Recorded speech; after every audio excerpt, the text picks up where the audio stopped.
Ladies and gents, welcome back. The word hate has been used a lot lately in news and politics. And well, what exactly does the word hate mean? And well, what are the context to all of this as politicians are telling us who is hateful and who is not? So today I decided I wanted to bring in somebody who's probably an authority on this one, as an article she co-authored recently has been getting the rounds on media and getting out there. So without further ado, Caryma, thank you so much for joining me. Thank you for having me. Oh, it's a big pleasure, actually. I've been trying to get your attention for months and months. I've seen ever since I was covering the Freedom Convoy, I noticed you were covering the Freedom Convoy from a different perspective, and I wanted to get you on because I want to have people that have differing opinions come together in a civil sort of way and have these conversations, because this is the way out of all of this trouble that we find ourselves in. And yeah, we can disagree and come together and see things eye to eye. And the truth is really what we're really after in this. So I want to congratulate you on your success of this, co-authoring this article first and foremost. Thank you. Yeah, it was kind of a whirlwind experience. It's premised on freedom of information documents that Elisa Haddigan and I received that focus primarily on RCMP emails and reports and exchanges. And we got the documents on September 1st. We published the initial teaser September 11th, and the full report came out on September 12th. So, you know, it's been a busy couple of weeks. It has been.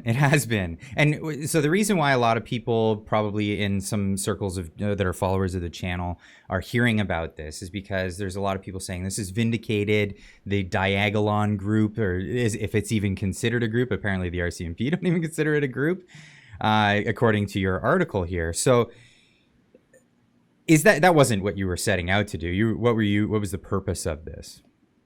Yeah, that's a slight misreading because the article doesn't actually take a position on Diagolon or Jeremy Mackenzie's podcasts or the content of that. The real focus is on how the RCMP took characterizations about Diagolon, like namely that it's an ideologically motivated, violent extremist militia, and that the assessment was inaccurate. And the RCMP relied on primarily open source information, which means not their own investigation, but information that's publicly available or accessible, including news articles that quoted the Anti-Hate Network directly. And there was this feedback loop between law enforcement, media, and government officials that basically it created a lot of frenzy and hype where it was much ado about nothing.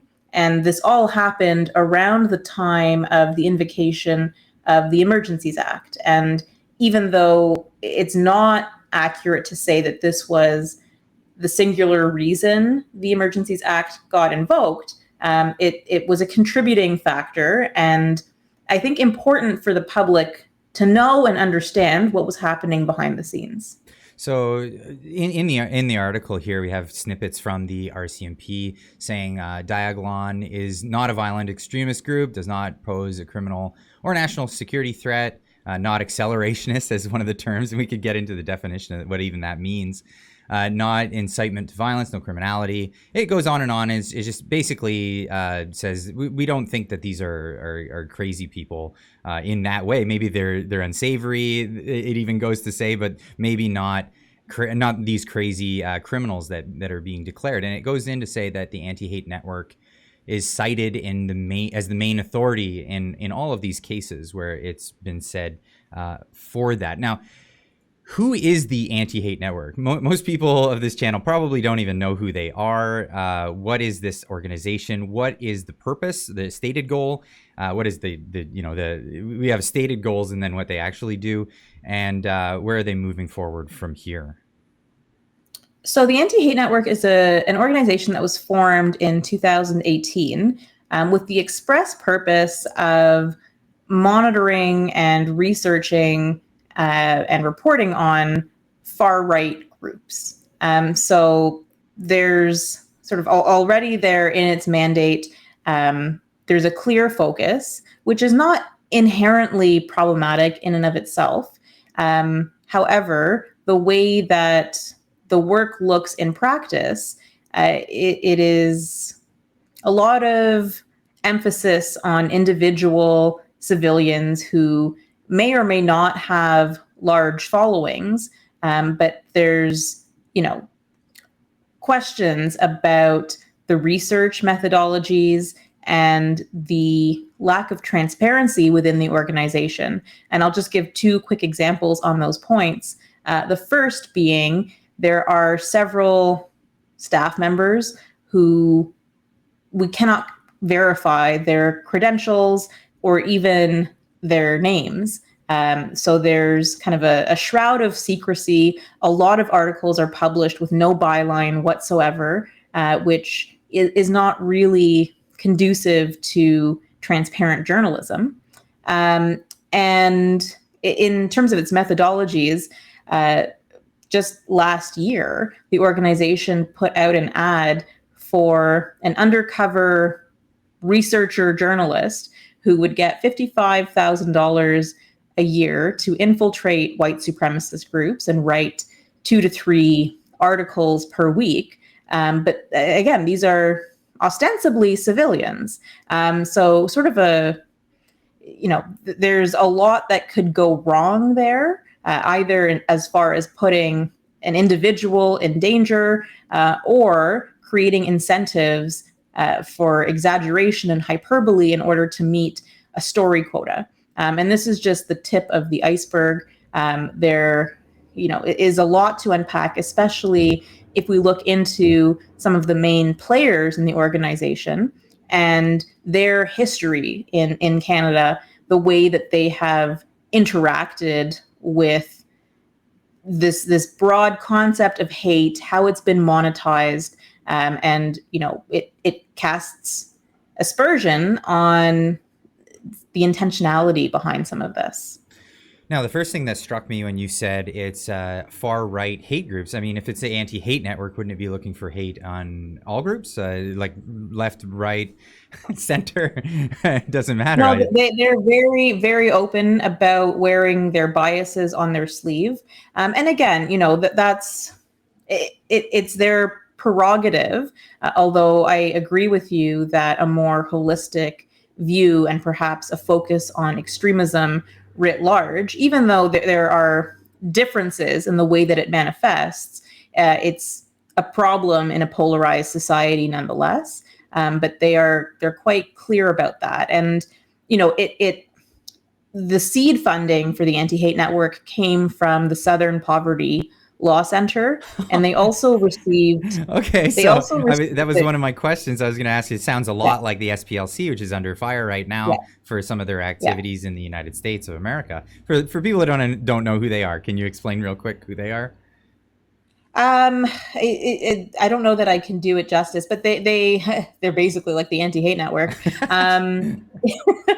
It's a group that kind of it documents and monitors, far right hate groups. But there have been lawsuits about involving people who were falsely characterized in that category, suffered intense reputational damage as a result.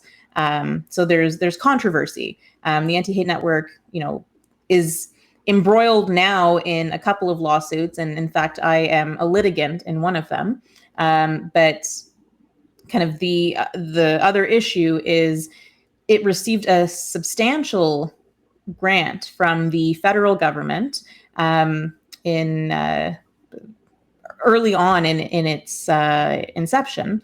And the way that it operates, basically anyone who is right of the ruling party, the Liberal government, is at risk of being characterized as far right. And functionally, there are people who are political dissidents who have come under attack, and that would include Jeremy Mackenzie.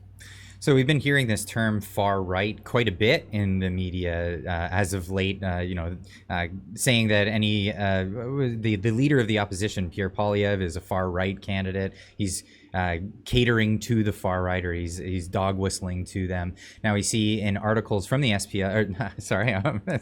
Freudian slip there, from the Easy mistake to make. Yeah. anti-hate.ca here, parental rights policies emerging across Canada that critics warn could impact risk of trans youth. They're calling parental rights a far right issue. Now, what's often left out in this story is the fact that this was largely started by Muslim Canadians. There's Muslim groups that got this million-person march going, and a lot of people have now since jumped onto this movement. But I find it really interesting that it's always omitted that it was from the minority Muslim community that started this thing, and it's sprouted on past that. Is this a typical behavior of the anti-hate network? Yeah, there's not a lot of room for nuance in the way that they do their reporting. And, I'm of the position that if we persistently brand any position or argument that's deemed unpalatable, including a modest parental rights position, as far-right extremism, then we are watering down the meaning of that term to the extent it still has relevance.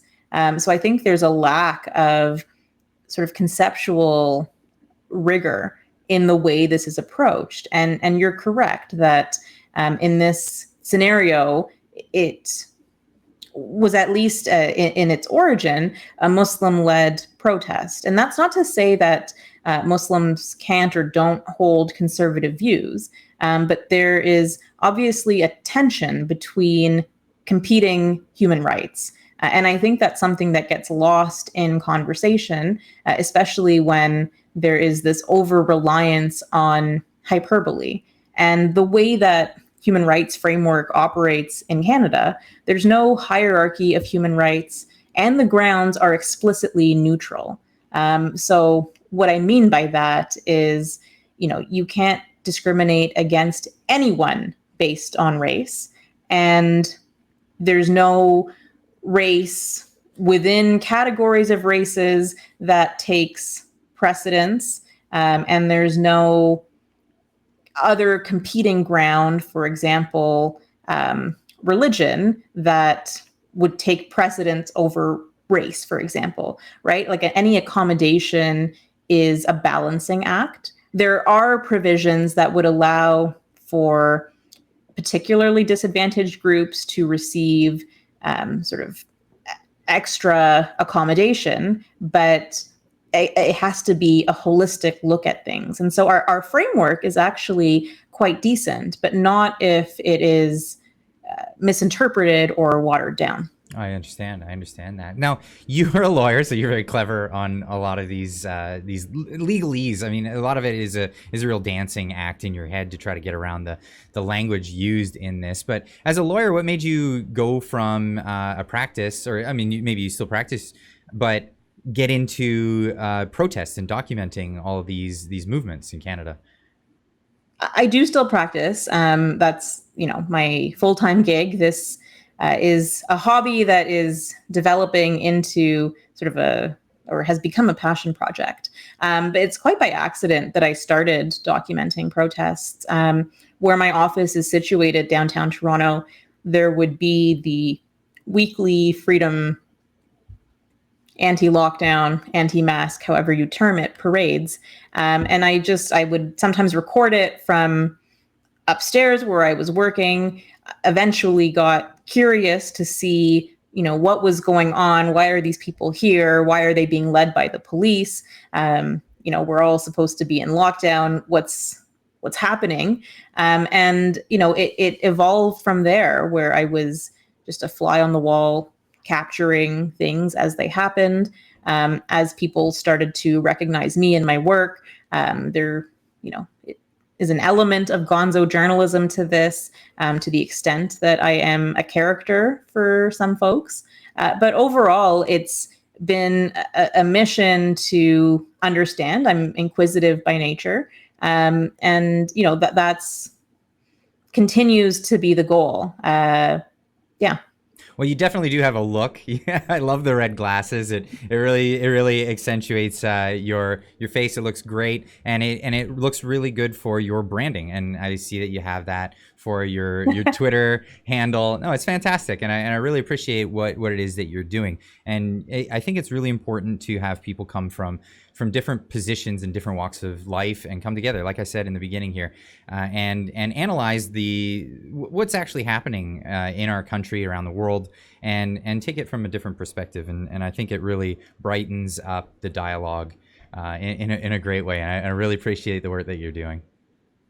Thank you. I appreciate that. And to your point about having a particular look, I've never hidden myself or concealed my identity in participating in any of these rallies. I don't have sort of undercover accounts. It's just face value, because I think that is how we resolve these massive divides that currently exist, through actual communication from person to person. And so being very an intense look at institutions, the way they interact with people, the extent to which they benefit from division. I think that's important to focus on. And of course, it's not that you haven't seen some vitriol from both sides on this, just trying to get to the truth, right? Yeah, that's an understatement. Okay, fair enough. And yeah, it's scary. It's scary when you get really angry emails with actual personal threats and things like that. But it definitely is a thing that comes with the territory. And I hope you the best, as always, in the future. And thank you so much for joining me today, Caryma. Thank you.